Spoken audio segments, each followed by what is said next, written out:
प्यारे दोस्तों, सादर अभिवादन। मैं हूं महेश कुमार वैद्य और आप देख रहे हैं जेपी हरियाणा। दोस्तों, आज हम एक खास खबर लेकर आपके बीच पहुंचे हैं। खास खबर है राव इंद्रजीत सिंह की बगावत को लेकर चल रही चर्चाओं की। असली बात यह है कि यह बिना आग धुआं उठाने का प्रयास है। असली बात यह है कि राव इंद्रजीत सिंह बगावत नहीं कर रहे हैं। हमारा ये मानना है राव न बगावत करेंगे न कहीं पर जाएंगे, मगर विरोधी अब जमकर अफवाह फैलाएंगे। भला सिंपल एक सोचने की छोटी सी बात है, राव का राज आया है, वह भरी थाली को ठोकर मारकर क्यों जाएंगे। लेकिन विरोधियों को चैन नहीं है। जब से भारतीय जनता पार्टी सत्ता में आई है और राव इंद्रजीत सिंह के सभी समर्थक चुनाव जीत कर आए हैं, तब से लगातार एक नैरेटिव सेट किया जा रहा है कि राव इंद्रजीत सिंह के तेवर बगावती है। हाँ, राव इंद्रजीत सिंह एक मायने में बगावती हैं। वह पार्टी को यह संदेश दे रहे हैं, शुरू से ही वह चुनाव पूर्व भी यही भाषा बोल रहे थे, चुनाव बाद भी, और बड़ी विनम्रता से उन्होंने ये बात कही है कि अमित शाह आकर के जब नायब सैनी को मुख्यमंत्री का चेहरा बता चुके हैं, तब उसमें उनके लिए कहने के लिए कुछ नहीं बचता। लेकिन यहाँ की जनता दक्षिण हरियाणा का चीफ मिनिस्टर चाहती है। तो क्या राव इंद्रजीत सिंह पर अब ऐसे शब्द बोलने पर भी प्रतिबंध रहेगा क्या? राव इंद्रजीत सिंह से वो लोग मिलने पहुंचे हैं जो उनकी संस्तुति पर टिकट पाने में कामयाब हुए थे, जिनको उनके कहने से टिकट दी गई थी, जिनको उनकी संस्तुति पर टिकट दी गई थी, जिनके नाम पर राव की सहमति ली गई थी। अब जिनके नाम पर सहमति ली गई थी और जिनको जिताने का काम राव इंद्रजीत सिंह ने भी किया, भारतीय जनता पार्टी ने भी किया, क्या वह राव इंद्रजीत सिंह आशीर्वाद लेने नहीं आएंगे? आशीर्वाद तो लेने आएंगे ही ना। और अगर ऐसे चेहरे आशीर्वाद लेने आते हैं तो उन्हें क्या ये कहा जाएगा कि राव इंद्रजीत सिंह बगावत की तैयारी कर रहे हैं? सारे विधायक खुले घूम रहे हैं। राव इंद्रजीत सिंह ने किसी को बांध कर नहीं रखा है। और भारतीय जनता पार्टी जिस तरह के स्पष्ट बहुमत के साथ सत्ता में है, वहाँ इस तरह की कोई संभावना भी नहीं है। पत्रकारीय विवेक से भी अगर हम देखें तो ऐसा संभव ही नहीं है कि राव इंद्रजीत सिंह अपने विधायकों को लेकर नाराज हो जाएं या बगावती तेवर दिखा दे।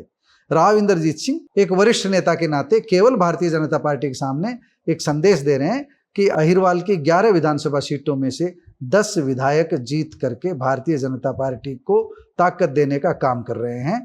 अहिरवाल की वजह से भारतीय जनता पार्टी सत्ता में आई है, पहली बार भी, दूसरी बार भी और तीसरी बार भी।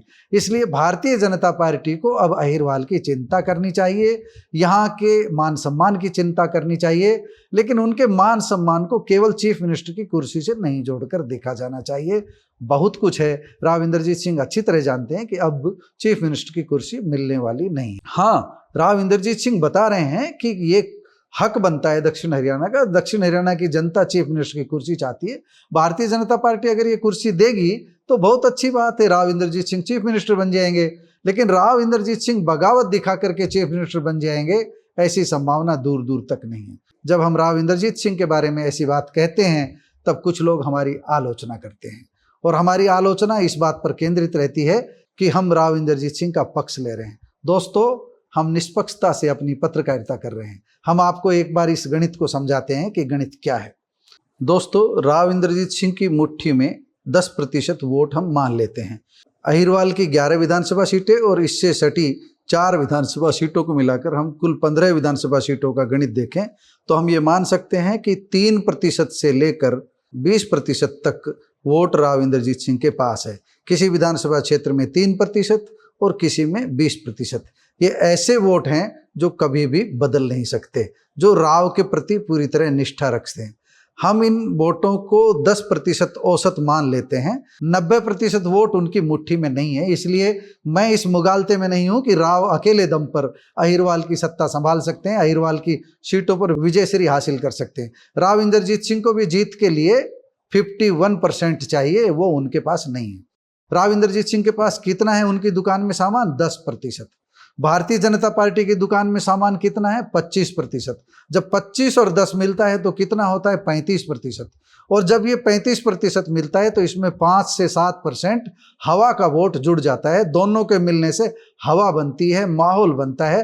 5 से 7% वोट उसका हो जाता है और ये 40 से 42% वोट जीत दिला देता है। कल्पना करिए अगर वही राव इंद्रजीत सिंह कांग्रेस की तरफ चले जाते हैं तो कांग्रेस अगर जो है 22% वोटों पे खड़ी है तो 10% उनका वोट जो है जोड़ करके कितना बनेगा, 32% बनेगा। और जो हवा बनेगी 5 से 7%, वो 37 से 38% पर पहुंच जाता और सत्ता किसकी होती, सत्ता कांग्रेस की होती। हम ये बता रहे हैं कि भाजपा को भी राव की जरूरत है और राव को भी भाजपा की जरूरत है। दोनों एक दूसरे के बिना अधूरे हैं। दोनों के हाथ मिलाने से ही सत्ता में तीसरी बार भारतीय जनता पार्टी आई है। हमारा कहना यह है कि जो अब राव इंद्रजीत सिंह के बगावती तेवर बताए जा रहे हैं, जो चर्चा की जा रही है, जो सगुफे छोड़े जा रहे हैं कि राव विधायकों को एकजुट कर रहे हैं, राव के पास 12 विधायकों के, वो उनको राजनीतिक रूप से नुकसान पहुंचाने का षड्यंत्र है, साजिश है। अहिरवाल की जनता को इस षड्यंत्र को और साजिश को समझ लेना चाहिए। अपने क्षेत्र की मांग बुलंद करना अलग बात है, बागी तेवर दिखाना अलग बात है। ये सच बात है कि अहिरवाल के लोग ये खुलकर कह रहे हैं कि अगर इस बार अहिरवाल के गुड़गांव, रेवाड़ी और महेंद्रगढ़ जिले को ताकतवर मंत्रालय नहीं मिले, डिप्टी चीफ मिनिस्टर जैसी कुर्सी नहीं मिली, तो राव इंद्रजीत सिंह खुद भी कमजोर होंगे, भारतीय जनता पार्टी भी कमजोर होगी। भारतीय जनता पार्टी इस बात को अच्छी से समझती होंगी। अमित शाह चाणक्य है, वह चीज़ों को समझ रहे होंगे। भारतीय जनता पार्टी को केवल अकेले दम पर सत्ता नहीं मिली है, भारतीय जनता पार्टी को कांग्रेस की गलतियों के कारण भी सत्ता मिली है। ये चीज़ भारतीय जनता पार्टी को समझ लेनी होगी। और भारतीय जनता पार्टी को सत्ता अगर मिली है तो भूपेंद्र सिंह हुड्डा, कुमारी शैलजा और दूसरे कांग्रेसी नेताओं की गलती से भी मिली है। इस पर कोई इतराने की, इठलाने की जरूरत नहीं है, लेकिन जीत जीत ही होती है। इसको संभाल कर रखना भारतीय जनता पार्टी की जिम्मेदारी है। हम न भाजपा की बात कर रहे हैं, न कांग्रेस की बात कर रहे हैं, हम वस्तु स्थिति से अवगत करा रहे हैं। अहिरवाल में किसी तरह की बगावत की आवाज़ नहीं उठ रही है। राव इंद्रजीत सिंह के घर से किसी तरह की बगावत की आवाज़ नहीं उठ रही है। एक मांग उठ रही है, पार्टी उस पर कितना ध्यान देती है ये पार्टी को फैसला लेना है। राव इंद्रजीत सिंह कहीं नहीं जाएंगे, राव इंद्रजीत सिंह किसी से हाथ नहीं मिलाएंगे, न तो ऐसी परिस्थितियां हैं और न ही राव ऐसा करेंगे। दोस्तों, हमारी ये रिपोर्ट कैसी लगी कमेंट बॉक्स में जाकर बताइएगा जरूर। नमस्कार।